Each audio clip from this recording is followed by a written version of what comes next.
Hey guys, this is Market Update. We're poor again, right? This is terrible price action, to be honest, right? We broke through the 50 period moving average. This is the 50-week moving average here.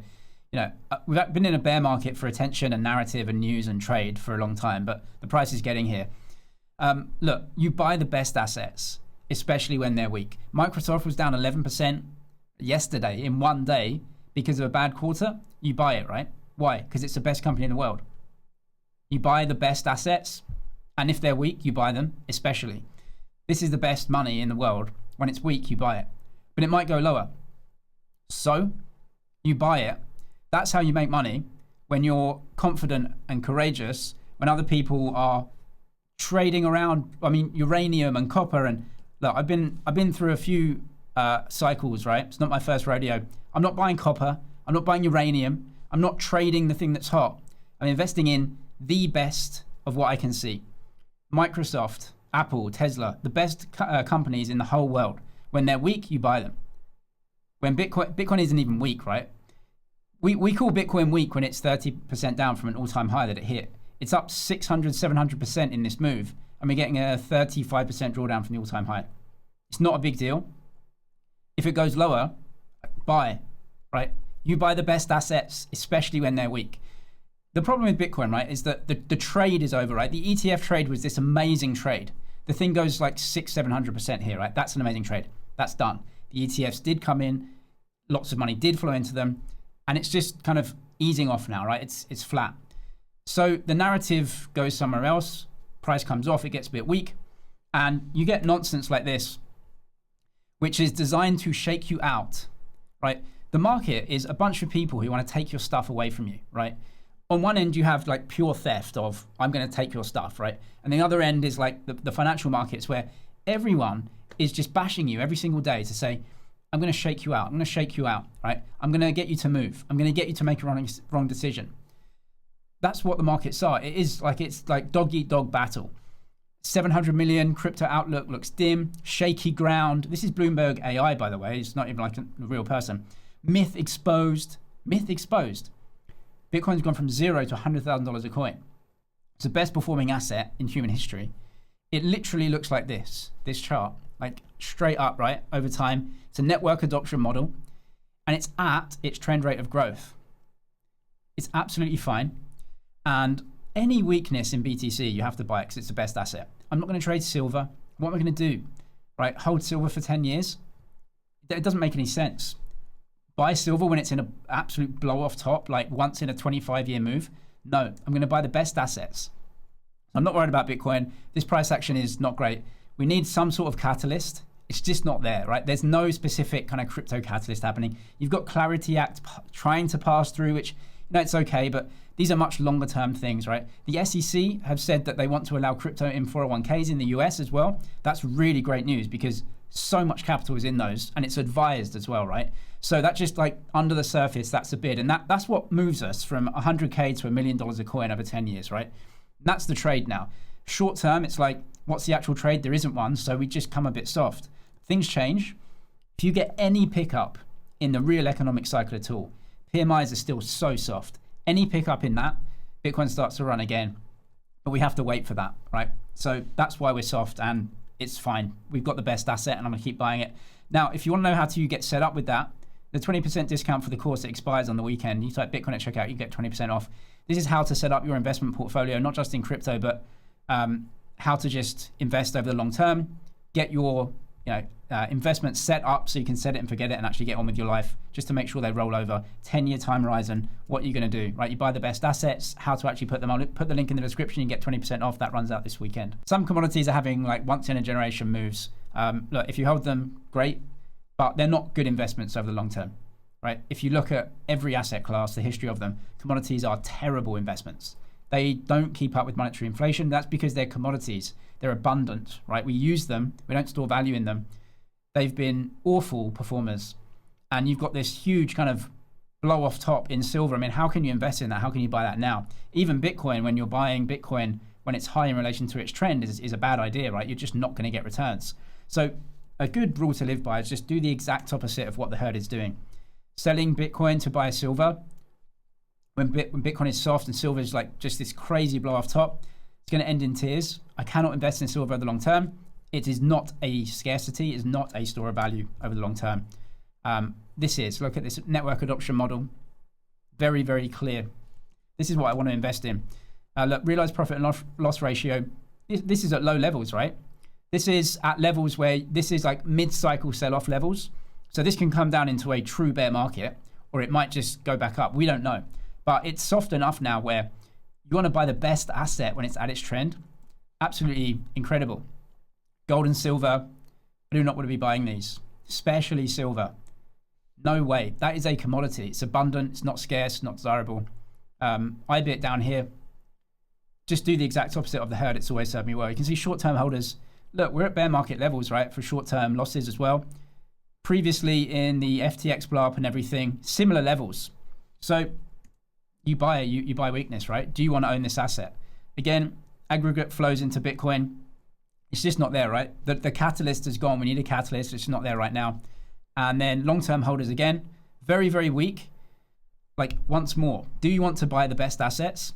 And do you want to buy them when they're weak? Because what everyone is doing is buying silver where it's at like an all-time high, blow off tops. Like how can you buy that and think you're going to make loads of money over the long term? But if you buy the strongest assets when they're weak, if you buy Microsoft when it's down 11% on the day because it's the best company in the world, I think that's when you make money. Going counter to everyone else and then having your time horizon, I'm going to buy weakness. If it continues to be weak, I'm going to buy it because in a few years' time, in 8 months' time, then it will be a different scenario and I can actually sell into strength when it's there. Doing the exact opposite of what the herd is doing in the market, I think is the way forward. We do always have to focus on Hopium though, because I believe we're in the right trade. BTC, which is property, a real asset. The more you can accumulate, the better, because you need assets and you need money for wealth. So the dollar index is getting soft, which isn't a terrible thing in my opinion. You know, currency is only valuable in relation to the exchange of other currencies, right? Currency isn't an asset. It's actually something that you want to be weak, because if your currency is weak, you know, to a certain extent, if your currency is weak versus other trading partners, it means that your production becomes more desirable because it's a little bit cheaper. And that's why Japan, China, and Europe, they always want to keep their currencies weak versus the dollar. But that's an unfair advantage, right? So the dollar's becoming weaker. It's not terrible for the US. The dollar's becoming weaker. It means that they have more manufacturing on shore. Now, if you have more manufacturing on shore, that means that you can start to actually gain and earn some of the savings of other nations, right? So paper isn't worth anything. It's just the exchange of goods and services. You exchange paper in the short term, but what China has done, right, is manufactured things with a weak currency. So what you actually do if you're the US is you print all this paper, send it over to China. But they don't just keep the paper because everyone knows it's worthless. So they take that paper and they reinvest it back in your actual assets, right? So farmland and stocks and businesses and everything else. So what you're actually doing, right, when you're getting cheap goods from another country is you're taking your savings, your real stuff, right, and you're sending it somewhere else. And they own it now, because they take the paper and they recycle it into assets. And the UK is a perfect example of this. The UK doesn't own anything anymore because we run these huge trade deficits everywhere, right? So you pay Norway for oil and gas out of the North Sea, even though you have the North Sea as well, but you don't dig it out of the ground. So what you do is you take your paper, you give it to Norway, and Norway ends up owning half of London in their sovereign wealth fund, and the Qataris as well, because you're buying energy from them instead of producing it yourself. So you can't be wealthy if you don't produce things yourself. And you need assets to be wealthy, right? Bitcoin is perfect money, right? So it's a property that you can own. The more that you can accumulate of it, the better, because paper isn't worth anything. But if the exchange rate of the dollar is weaker versus other countries, they can start sending their savings into your country. Actually, this is the whole point of the admin's policy in the US right now. Is we want a weaker currency, and we want to encourage manufacturing into our nation so that we can start sucking in some of your savings again. And that balance of savings comes back into the US because it's been spread out from the US over the last 20 years. You can see the effects of that, right? So a weak currency is not necessarily a bad thing. The Fed is a huge hindrance to this. And maybe they're keeping rates higher because the currency is weak, so they're trying to balance that out. In any case, it looks like whoever gets in this year is going to drop interest rates a lot, which would have the effect of probably weakening the currency again. Now, will that be inflationary? Yeah, that's the whole point. You want some inflation, right? Because otherwise the debt system collapses.